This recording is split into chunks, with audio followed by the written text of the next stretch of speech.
So you'll notice our fingerprint sensor is right here below the trigger guard. It's designed to read the middle finger for your shooting hand.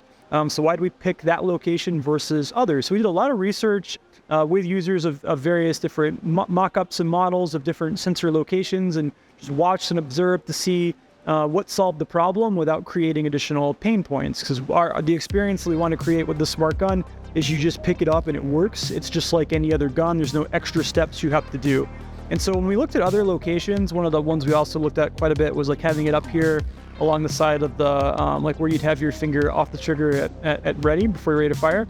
That was a location that was still an extra step for the user. So if you have your finger off the trigger, you're trying to read that sensor, then maybe you missed the sensor or something like that, and you went to the trigger, you'd then have to go back to the sensor if you wanted to read the fingerprint sensor again. So that's an extra step. So one of the locations we found where that doesn't happen is on your middle finger. So for most people, when they pick up and grip the gun, that's where you're kind of controlling the gun is with your middle finger and sort of like the back beaver tail thumb area. And that's where you're really squeezing the most.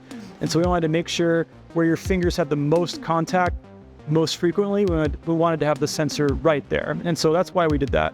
You'll notice it sticks out a little bit. So some questions we get, why does it do that? Why isn't it like flush with the side of the gun? So we wanted to have the gun basically work as quickly as possible for as wide of a range of fingers as possible. And so this sensor is tangent to the curve of the front of the gun. And so what that allows me to do as I'm picking up the gun is my finger just kind of slides right along that curve of the gun and right up on the sensor. And if there's like a little bit of variations in fingerprint size across different hand sizes, that works for a wider range. We saw this in research versus having it flat across the side. So it accommodates more hand sizes basically by having it stick out a little bit.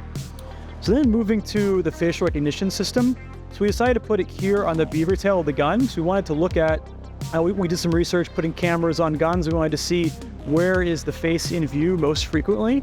And so what we saw pretty much when somebody comes up to a low ready position, the camera needed to be looking for their face at that point. And so that allows you, by the time you get up on target, accounting for the time that the camera takes to process your face and unlock the gun to be ready to fire, that you'd have the most time between that happening so that the gun will be ready to shoot whenever you are.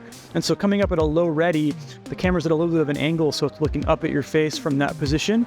And then still, even if it doesn't see your face until you're up ready on target, it's positioned in such a way and it's looking at a range of so much that it'll actually pick up your face when you're ready to shoot as well. So that was a big part of why we put it here on the beaver tail versus anywhere else. We wanted to be thinking about where is your face in relation to the gun whenever you're going to be trying to shoot it. And that was where we found to be the most reliable for that.